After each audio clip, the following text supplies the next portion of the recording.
Cuando pensamos en arquitectura es inevitable pensar en espacios hermosos. Sin embargo, cuando a la arquitectura le sumamos la variable hospitalaria, el arquitecto hospitalario tiene el enorme trabajo de meter en el mismo espacio al paciente, al proceso asistencial, los equipos médicos que soportan al personal de salud y a las redes técnicas que aguantan y surten de servicio a toda la infraestructura. Y tiene que hacerlo sobre tres criterios: seguridad, confort y estética. Para resolver todo este enorme reto y saber cómo debemos trabajar en equipo y poder caber en el mismo espacio, las redes técnicas y la infraestructura, en especial la arquitectura, en este episodio de Energía que Cura invitamos al arquitecto Pablo Aguirre. Pablo es arquitecto con más de 8 años de experiencia en el diseño, supervisión y construcción de infraestructura hospitalaria y en el proceso de revisión de cumplimiento de las condiciones de normas nacionales e internacionales de infraestructura hospitalaria. Con Pablo queremos resolver varias cosas, pero entre ellas, cómo debemos trabajar las redes técnicas y la arquitectura para lograr que esos espacios sean funcionales, seguros y hermosos. Y adicionalmente, qué tenemos que aprender todos para que estos proyectos, no solamente de diseño y construcción, sean sostenibles en el tiempo. Acompáñanos a ver con Pablo cómo construir hospitales hermosos y funcionales.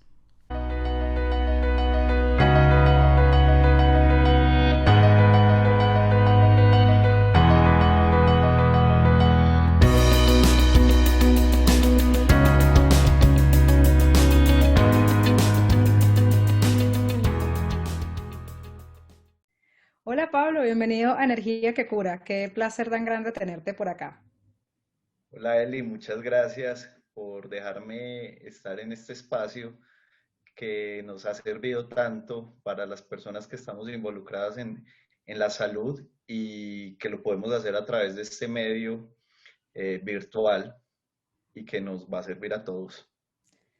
Muchísimas gracias de verdad por participar. Yo pienso que todas las personas que me han visitado en Energía que Cura, en definitiva, han dejado una huella imborrable. Y yo pienso que hasta el momento eres el primer arquitecto invitado a Energía que Cura. Y yo pienso que los arquitectos tienen uno de los retos más grandes dentro de la infraestructura hospitalaria. Entonces, tenerte aquí es clave para explicarle a la gente eso que resuelve la arquitectura hospitalaria, en la que básicamente ustedes tienen el reto de agarrar un espacio, extraer la máxima rentabilidad de eso, desde el punto de vista de servicio médico, pero al mismo tiempo meter redes técnicas y un montón de elementos dentro del mismo espacio, hacernos convivir armonioso en mitad del cumplimiento de un montón de normativas.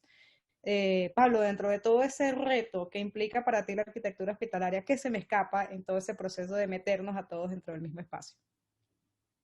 Eli, mira, la parte más importante desde la arquitectura hospitalaria es entender los procesos asistenciales.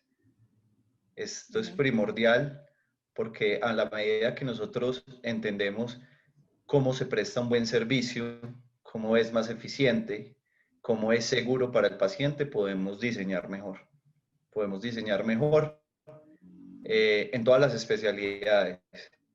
O sea, el arquitecto es, sin ser el conocedor, el máximo conocedor de todas las especialidades, es aquel que integra y coordina que todos podamos estar en el mismo sitio. Esta es nuestra labor como arquitectos hospitalarios. Y honestamente, Pablo, yo lo considero un reto enorme porque pues yo que he tenido la oportunidad de participar contigo en proyectos, ya sea dentro de la etapa de concepción del mismo proyecto, en auditorías o incluso cuando se están inspeccionando y construyendo, yo veo que evidentemente el rol del arquitecto es como si en su cabeza hubiese una simulación en tiempo real de qué es lo que va a pasar por cada uno de los espacios y vigilar hasta cada uno, hasta el último detalle, porque pues obviamente a ustedes les toca llegar incluso al tema de acabados, donde en el sector hospitalario hay unos detalles bien interesantes que hay que cuidar de cara a considerar o de tener en cuenta las condiciones de seguridad del paciente. Ahora, Pablo, hay un tema que básicamente es el que me trae a este tema de energía que cura del episodio de hoy, porque yo pienso que una de las cosas más difíciles que tiene que hacer un arquitecto, una vez, un arquitecto hospitalario, una vez conoce el proceso asistencial, es meter a todas las redes técnicas dentro del edificio de forma segura. ¿Qué es lo que tú consideras más digamos, más challenging, más retador desde el punto de vista de incluir los espacios o asignar los espacios para que las redes técnicas podamos o sea, servir al hospital de lo que sea que tengamos que servirlo, agua, aire acondicionado, red contra incendios, electricidad, etcétera. ¿Qué es lo más difícil para el tema de las redes técnicas de la arquitectura? Eli, yo creo que el primer trabajo que tenemos que hacer y para hablar en el mismo lenguaje es poder comenzar a hacer una migración de software, empezar a implementar, tener esos modelados 3D que nos permitan evidenciar posibles colisiones, sobre todo con los sistemas de HVAC, nos pueden ver contra incendios, incluso la iluminación. Y lo pongo a colación porque por lo general cuando nosotros hacemos los trazados de redes, utilizamos estas troncales que vienen siendo en su mayoría los corredores de los pabellones o de los bloques como tal. Y muchas veces con lo que más tenemos problema, Eli, ni siquiera es con la parte eléctrica o de gases, es directamente con la iluminación y con RCI. Entonces, el reto más grande es poder estar en la misma sintonía, tener el mismo lenguaje, utilizar las herramientas y el avance tecnológico como lo es el BIM, ya sea en programas como ArchiCAD o Autodesk o Archicad o Revit, poder estar en el mismo lenguaje y en serio hacer las inversiones en estos programas se traducen en un ahorro de tiempo en los procesos de coordinación de redes técnicas. Pablo, yo la verdad es que no tengo precisión en estos momentos respecto a cuál es la fecha real de mercado del modelado BIM, ¿sí? Digamos que yo vengo trabajando en modelado BIM junto con el equipo de ingeniería de EnergyMed desde hace, caramba, desde hace unos 2 o 3 años, en los que en definitiva nos pusimos manos a la obra porque vemos, digamos, compartimos con tu visión de utilidad que tiene simular en 3D cómo debe ser ese momento, ese cruce de redes técnicas que son claves para la hora de la construcción y para garantizar el uso eficiente de los espacios. Ahora, una cosa que a mí me llama full la atención es que, pues yo pienso que hay como una inercia de mercado asociado a ese tema de modelado BIM. Si bien es una herramienta que se viene usando desde hace muchísimos años, por lo menos en el sector hospitalario, hay mucha gente que todavía no le ve la utilidad real al tema o digamos que todavía no tiene el nivel de pericia necesario para que un modelado BIM sea eficiente.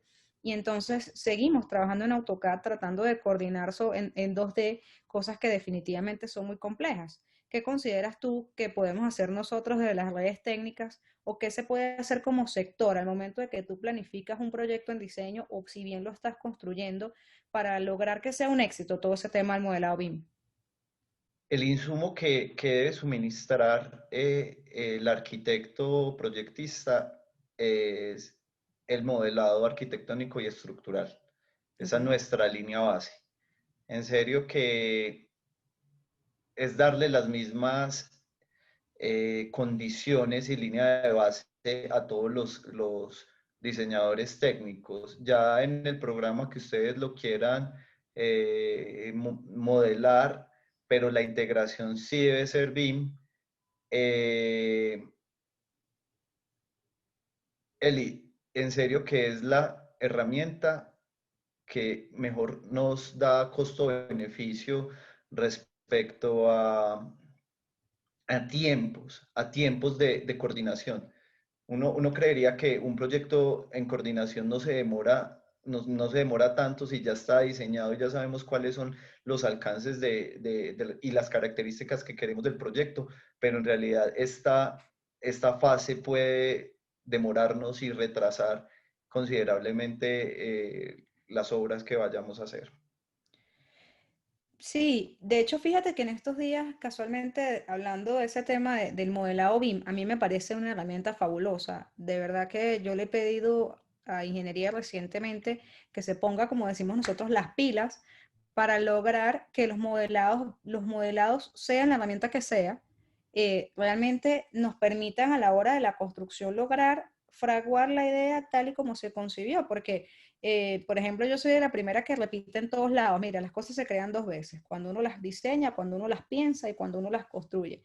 Y demorarse en el primer proceso normalmente te lleva a que te demores menos en el segundo y gastes menos en reprocesos. Sin embargo, pues evidentemente es todo un reto ese tema de lograr esa armonía en modelos 3D que nos permita trabajar a todos juntos y lograr mejores resultados. Ahora, Pablo, hay una cosa que sí me llama mucho la atención y es que cuando yo me siento contigo en una mesa, yo te veo pensar desde una óptica que en lo personal me parece súper interesante, porque es decir, no, o sea, es como si en tu cabeza literalmente vivieras el proceso como un proceso industrial, ¿no? Por aquí pasa el médico, por aquí pasa el paciente, por aquí se sienta, por aquí hace esto.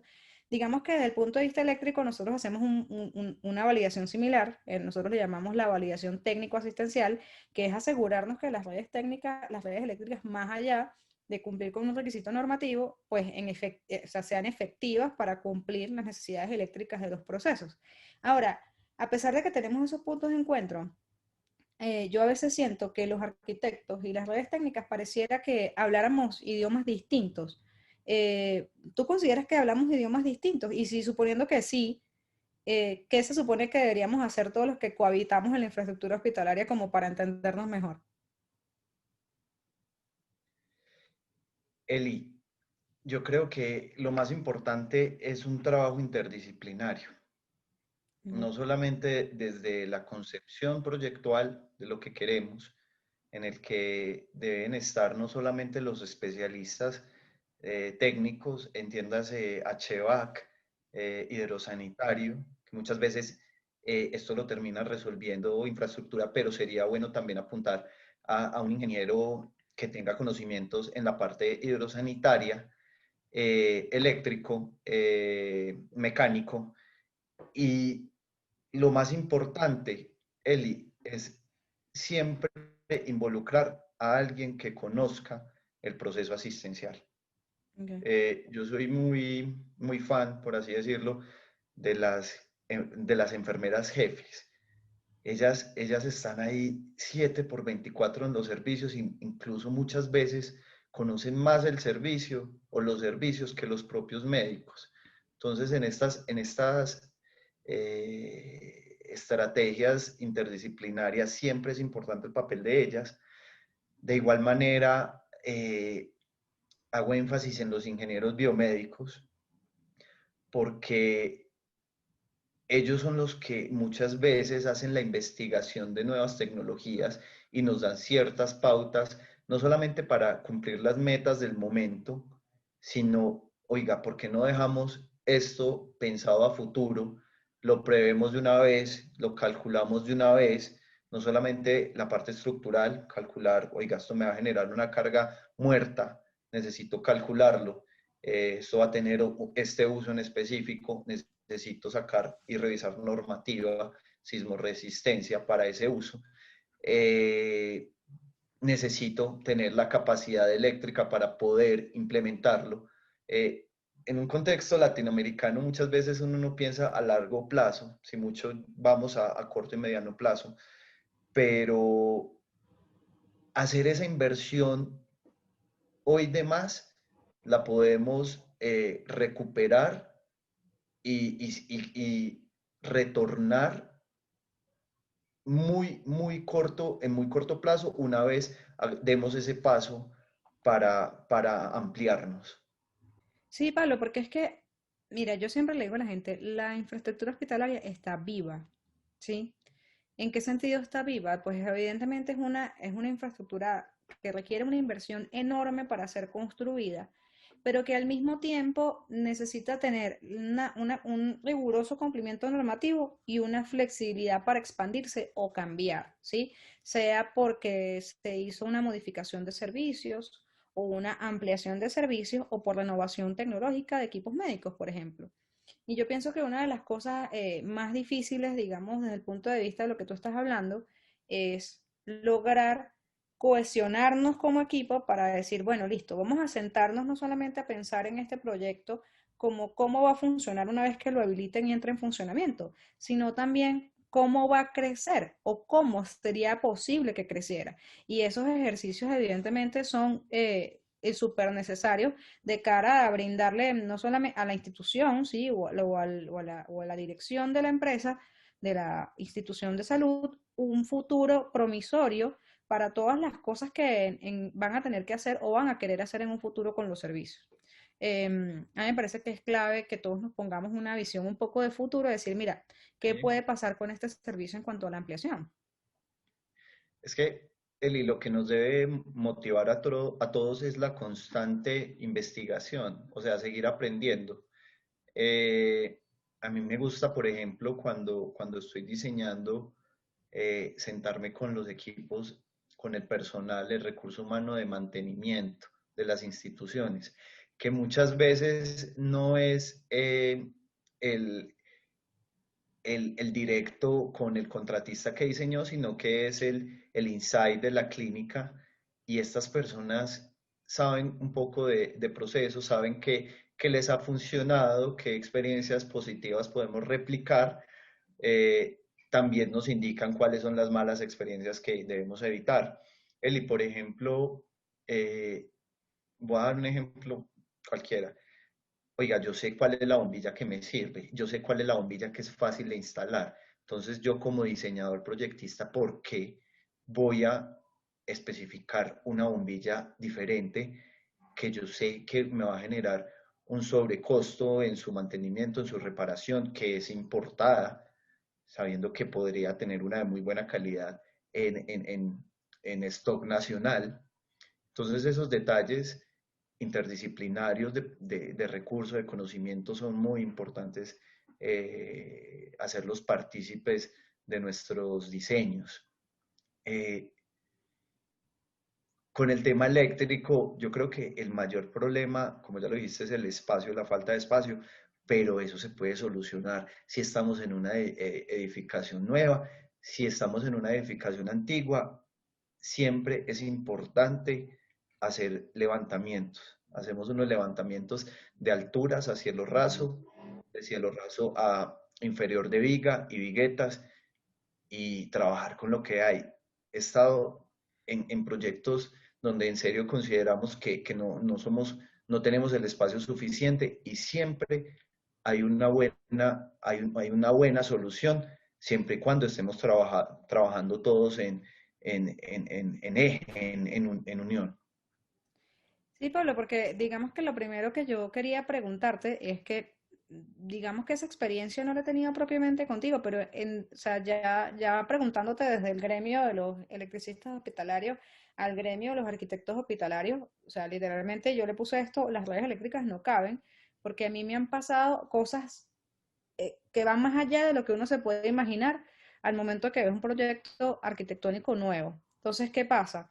Es como si, no sé si es un tema de atención, ¿sí? O es un tema, o sea, yo no sé, yo no he logrado descifrar cuál es la clave en ese tema, pero por ejemplo, para mí es un dolor de cabeza negociar con a veces con arquitectura, aún en proyectos nuevos, el espacio para cuartos técnicos para cumplir con las distancias que necesito, las rutas exactas para el mantenimiento de la infraestructura, porque pues si bien desde el punto de vista eléctrico podemos hacer un barrido técnico asistencial, nada descarta de que una vez entres en la operación, el jefe o la enfermera jefe me diga, ay, Cones, ¿qué pasó? No, es que se me olvidó un equipo porque sabes que yo tengo un equipo que conecto a veces y se me olvidó en el barrido y se quedó por fuera. Y eso toca conectarlo y evidentemente en la red hay que intervenirla.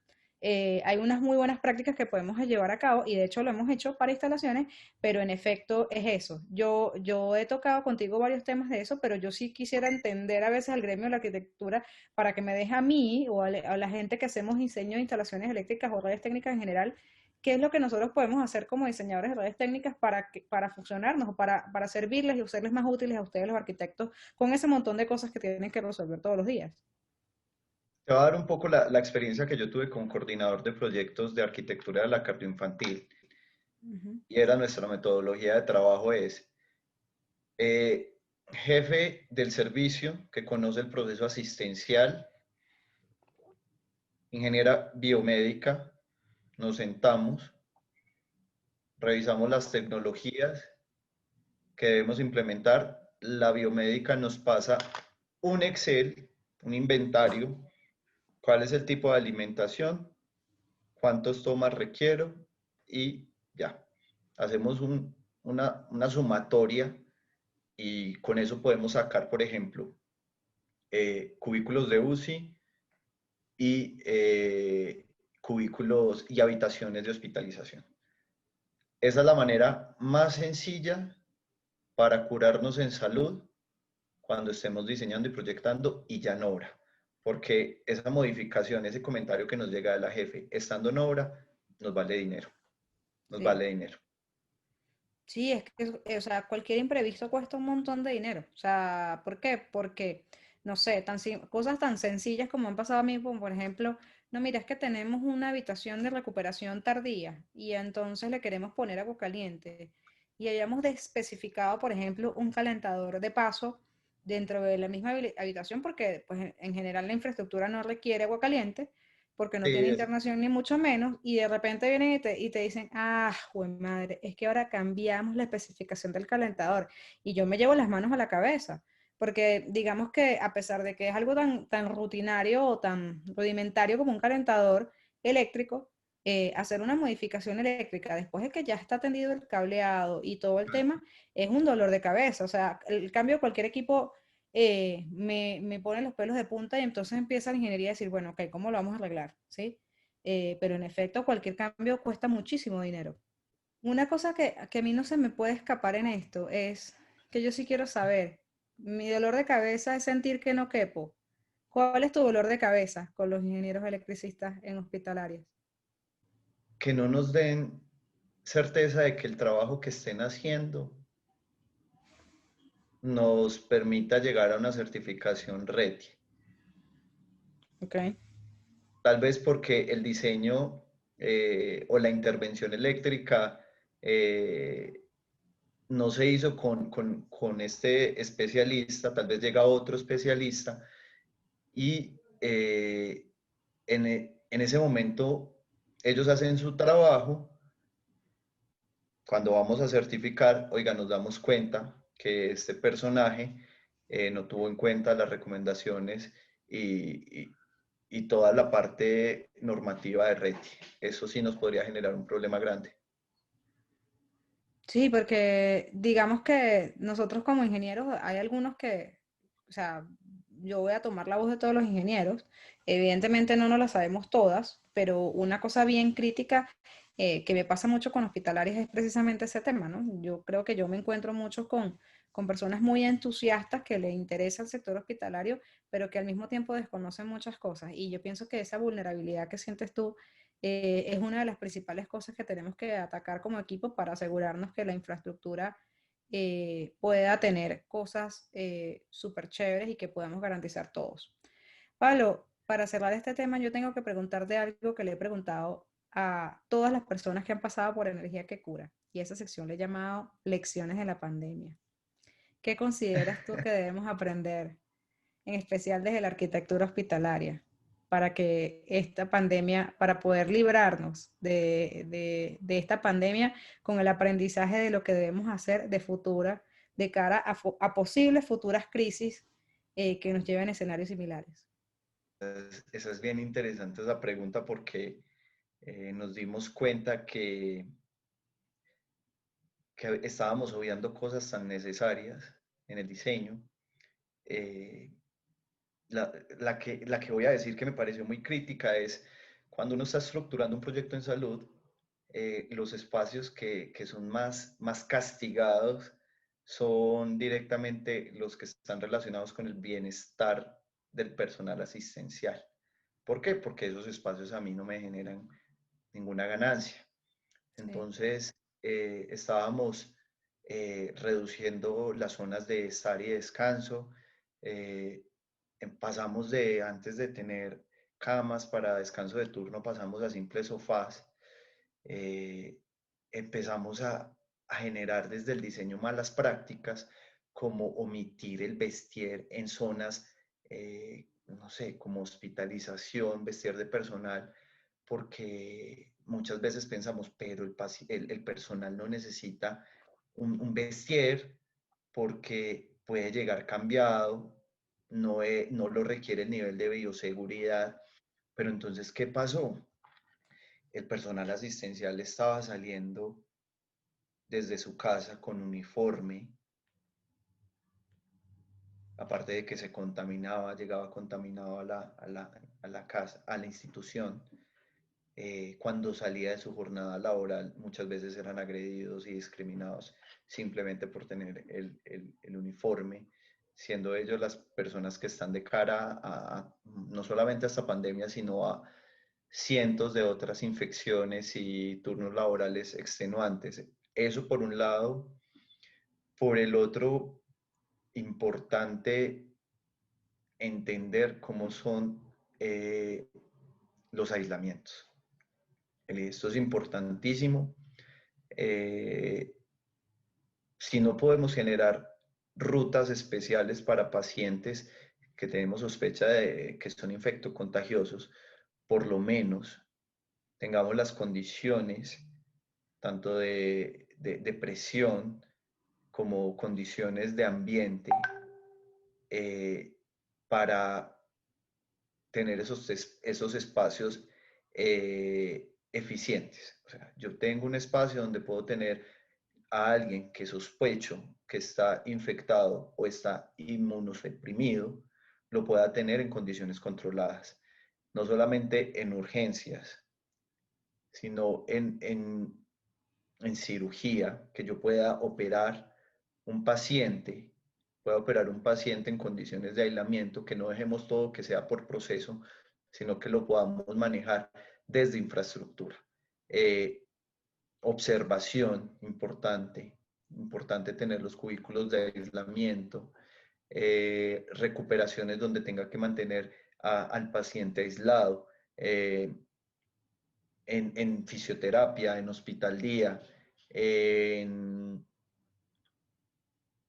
bueno, en todos esos espacios que necesiten atender a pacientes aislados y que no paremos la operación para poder atenderlos, que podamos continuar de una manera segura.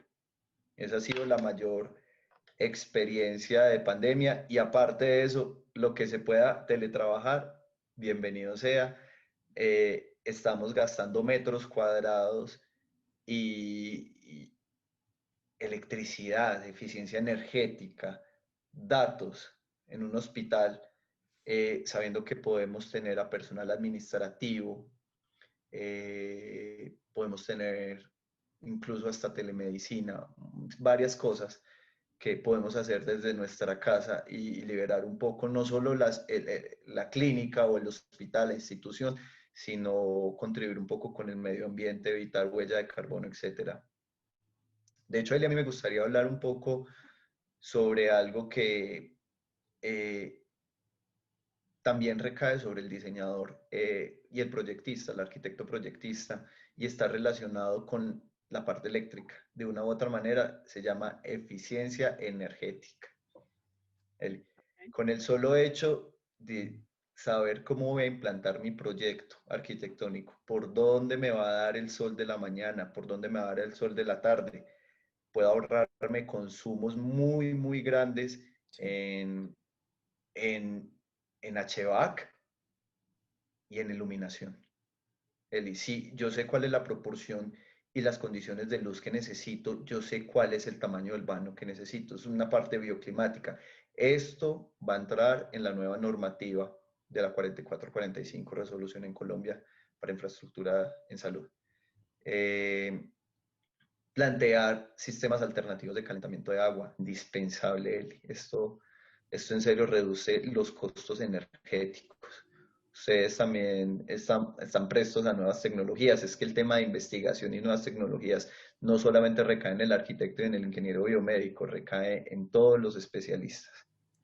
Eh, yo hago énfasis en iluminación porque lastimosamente la norma nos dice todos los espacios deben tener iluminación natural o artificial. Entonces, ¿qué pasa cuando nos dejan este espacio artificial nos lo dejan como a interpretación. Tenemos espacios, yo sé que es imposible tener todos los espacios y consultorios, por ejemplo, con iluminación natural, pero nosotros desde la iluminación podemos manejar el ciclo circadiano, podemos hacer efectos de mañana, tarde y noche. ¿Esto qué me representa? Que si el paciente está en un cubículo de UCI mirando hacia arriba, porque no todo el paciente que esté en UCI está inconsciente o está ventilado. Puede haber pacientes que están en mejores condiciones, pero están en UCI.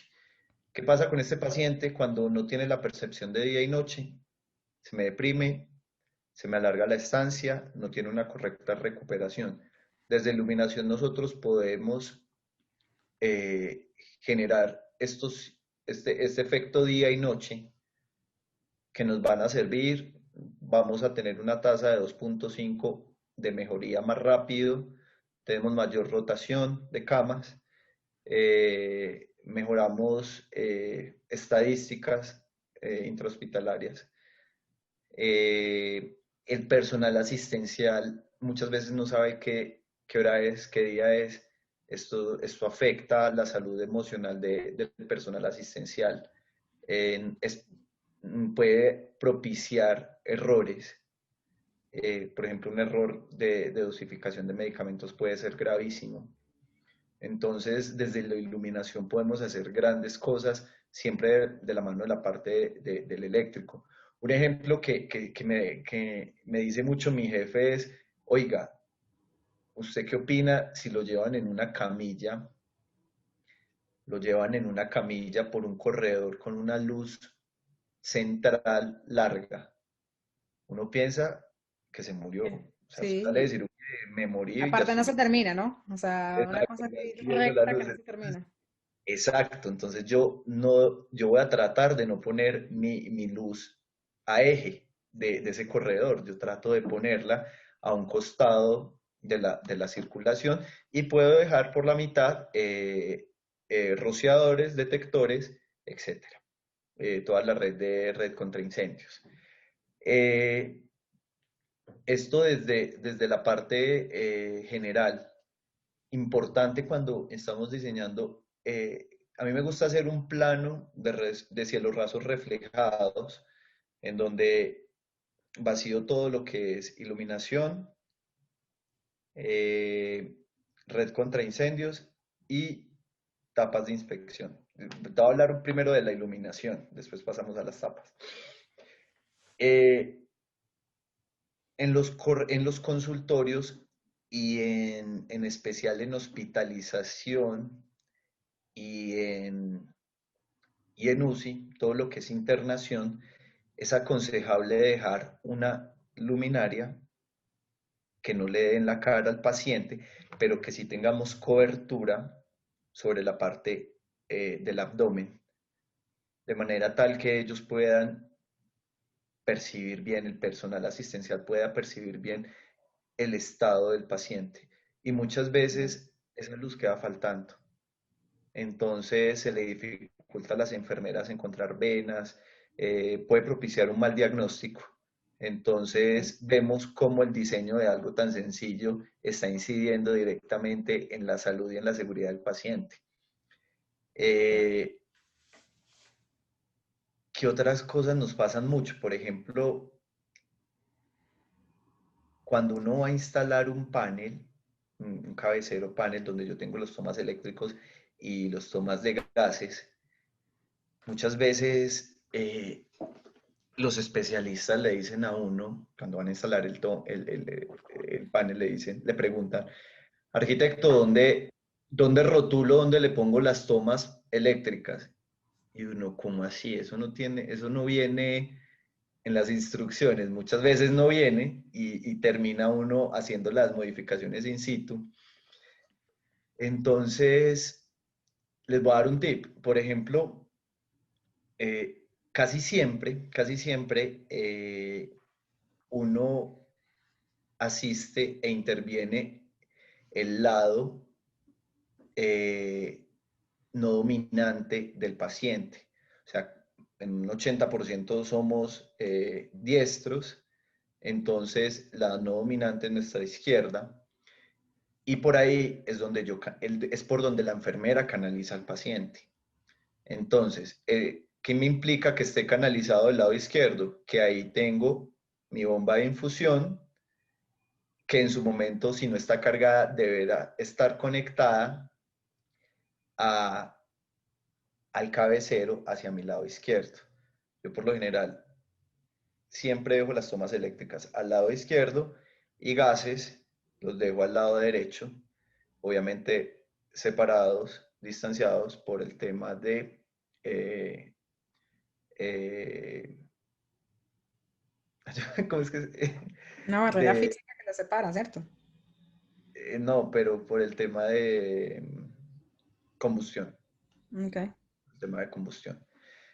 Eh, a veces pasa, a veces, oiga, ¿yo dónde pongo los tomas eléctricos? Ya sabemos, y ese es un consejo pues que les pueda servir. Siempre piensen en el lado no dominante para escribir y pueden saber dónde ponerlas. Eh, igual pasa con los consultorios. ¿Yo dónde voy a poner el equipo de órganos?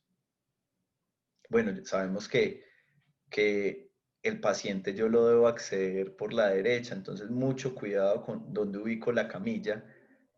Yo recomiendo que la camilla quede siempre contra una pared, en caso de que el paciente si se sube y se marea no se me vaya a ir de espaldas. Y si yo accedo por el lado derecho, ya per se sé dónde tengo que poner la camilla y el equipo de órganos. A veces se nos olvida. No, Pero Pablo, y yo creo que una cosa que no puedo dejar que se te escape, y es porque es un tema álgido, es el tema de acabados de los techos. Porque en efecto el tema de las bocas de visita, de las cajas inspeccionables, las aperturas inspeccionables en techo, es un dolor de cabeza para ustedes desde el punto de vista de acabados y es un dolor de cabeza para nosotros como redes técnicas de cara a la operación y mantenimiento, ¿cierto? Porque si bien estos techos continuos, cuando la obra está recién terminada, se ven divinos, basta que usted necesite colocar, no sé, pasar media cosita para que ese techo se vaya al demonio, porque en efecto tienes que abrirlo, abrir la caja de visita, etcétera. De cara a tu en operación y mantenimiento, ¿qué podemos hacer desde proyectos para que eso sea menos traumático? Porque yo lo considero súper traumático cuando dicen, no, es que tengo que abrir el techo. No, el techo, bueno, hágalo bonito, lo mejor que pueda. Porque en efecto, el resultado es un parche. O sea, una vez que ya lo abriste, queda como un parche. Entonces, ¿qué consideras tú de operación y mantenimiento o desde diseño que podemos hacer para que podamos lograr mejores acabados a largo plazo en esos techos? bueno, volvemos al tema de cielos rasos reflejados. Entonces, eso es una sentada con HVAC, con eléctrico y con gases. Nos sentamos, miramos dónde ponemos y ubicamos estratégicamente estas tapas de inspección que, seamos sinceros, no pueden ser menores a 60 centímetros, 60 por 60. No O cabe sea, un técnico, no cabe un operario. sí, Si es menos de eso, o no sea, cabe. ni el más pequeño pues te pasa en una que sea de menor medida. Entonces es importante, eso es una sentada. No podemos llenar obviamente el cielo raso con tapas de inspección, pero sí podemos ubicar, sobre todo en las circulaciones por donde van todas las redes, una tapa que nos va a servir muchísimo. Yo recomiendo también no solo ponerlo cerca hablando de UCI, cerca de los brazos de las columnas, donde están los tomas eléctricos y los de gases, sino también poner una afuera de la habitación o del cubículo, de manera tal que yo no necesite interrumpir la tensión y la rotación de la cama para hacer cualquier mantenimiento. Yo puedo hacerlo desde afuera de la habitación, organizar lo que tenga que organizar y, y poder continuar con la atención del paciente. Podemos ubicar eh, gases y eléctrico. No, yo pienso que es clave. O sea, por ejemplo, cierran techos y queda uno ciego. E incluso de cara a la operación y mantenimiento es muy complicado. No se descarta nunca que tengas que inspeccionar, o sea, esas redes técnicas están vivas. Es mentira que uno hace una instalación punto a punto. Tan solo, por ejemplo, yo pienso que una de las cosas más, digamos que más iluminada, o sea, que más luz me han brindado a mí de cara a esas conversaciones contigo es el tema sísmico asociado a la parte eléctrica, que cuando lo conversábamos yo quedé realmente muy inquieta y dándole mil vueltas en la cabeza a la idea, porque en verdad imagínate ese caso en el que se tiende una red técnica completa, ¿sí?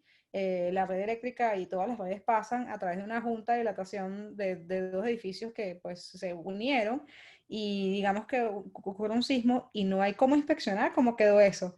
O sea, eso debería ser una validación, una de las validaciones de seguridad que deberían hacerse tras de eso. Entonces, imagínate si no estamos conscientes de ese tema y no se da una solución previa al techo, eso queda ininspeccionable, porque ¿cómo lo revisas?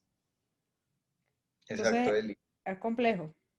Y, y yo creo que todos debemos pensar en que el hospital es el edificio más seguro de toda la ciudad, debe serlo. Sí. Y, y debemos ponerle un poco de lógica eh, a las cosas sencillas. Si yo tengo una junta constructiva, puede dar el caso que haya una oscilación diferente entre ambos bloques.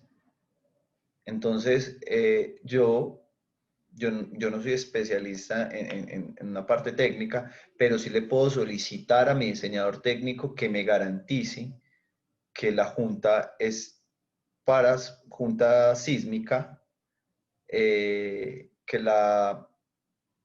el tendido permita cierta oscilación sin causar ningún problema. Eso se puede solucionar en gases, se puede solucionar en eléctricos sin mayor inconveniente. Sí, el Sobre tema es, todo, Pablo, es que eso Eli, no hay sentido común. O sea, hay un problema con eso, ¿no? Que es que la gente dice, pues es un tema de sentido común. A mí, honestamente, yo caigo mucho en ese error de decir, venga, pero esto es un tema de sentido común. O sea, la norma no está ahí. En efecto, hay un tema de criterios y experiencias que se van sumando y se van convirtiendo en un criterio normativo, pero detrás de la norma, digamos que hay un profundo criterio de sentido común en el decir, este escenario se puede generar y necesito que usted tenga estas consideraciones al respecto. Entonces, a mí sí me parece que ese tema de ponerse en los zapatos de la situación te hace pensar desde lo más básico del ser humano en decir, no, esto debería ser de esta manera para garantizar que esto sea seguro al momento de que se pudiese presentar esta situación. Entonces, sí considero que es clave. Eli, es prever, es no solamente desde un evento adverso, sino desde qué pasa si es mi familiar el que están atendiendo acá, yo cómo quiero que atiendan a mi familiar, qué espero que le den a mi familiar y qué condiciones físicas necesita para atender bien a mi familiar. Cuando uno se pone en ese lugar, uno empieza a apasionarse y a diseñar con amor por, por la seguridad del paciente y sobre todo la seguridad del personal asistencial. La seguridad de todos. Porque, pues, yo sí honestamente digo, y parto últimamente mucho de esa premisa, de que todos somos pacientes. Y me encanta que partas del hecho de decir, es que mi familiar puede estar, porque es que es como, mira, si uno personalmente tiene una dolencia, pues estás incómodo, pero tú sabes hasta dónde la puedes manejar. Pero lo que más duele es un ser querido, un servicio médico y la incapacidad que siente uno, la impotencia que siente uno ante ese estado de vulnerabilidad y que, digamos, la infraestructura no esté dada en condiciones seguras para garantizar que nuestro ser querido se va a recuperar, yo pienso que es la condición humana más vulnerable en la que podemos estar y todos tenemos que pensar en cómo solucionar eso. Es cierto, es cierto. Entonces, bueno, Pablito, de verdad que me llevo muchísimas cosas súper importantes que estoy segura que nosotros del Team Energy Med vamos a implementar. De verdad que estoy muy agradecida contigo por dedicarnos este espacio en Energía que Cura, porque en definitiva el rol de la arquitectura hospitalaria como elemento integrador de todo lo que pasa en un hospital es la piedra angular sobre la cual reposa, ¿sí? Yo pienso que, digamos, sobre ustedes la arquitectura reposa todo lo que pasa en un hospital y después estamos todas las redes técnicas que tenemos que darles el soporte para que al final los médicos puedan usar sus superpoderes desde el punto de vista asistencial para dar y para curar. De verdad que muchísimas gracias por estar aquí y por sumar tanta energía que cura. Eli, no, gracias a ti por darme este espacio. Considero que ustedes son los artífices que nos permiten realizar y materializar nuestros proyectos y sueños. Entonces, nada, es un placer que me hayas invitado y siempre esto es una sinergia y, y todos terminamos haciendo parte de un equipo y, y siempre terminamos conociendo muy buenas experiencias que podemos retomar y aplicar porque el conocimiento se debe transmitir. No, es que el trabajo como comunidad, desde el punto de vista de infraestructura hospitalaria, es lo que va a hacer mejores hospitales. Y Claro que sí. definitivamente nos hemos trazado esa meta y de verdad mil gracias por formar parte del equipo que ha venido para acá a imprimirle toda esa energía a lo que podemos hacer mejor. Entonces, Pablito, de verdad, un millón de gracias por estar aquí. Sí, este conocimiento también parte de mi experiencia en Hospital Design. Héctor Mario, gran profesor. Creo que todos hemos aprendido muchísimo de HDQ.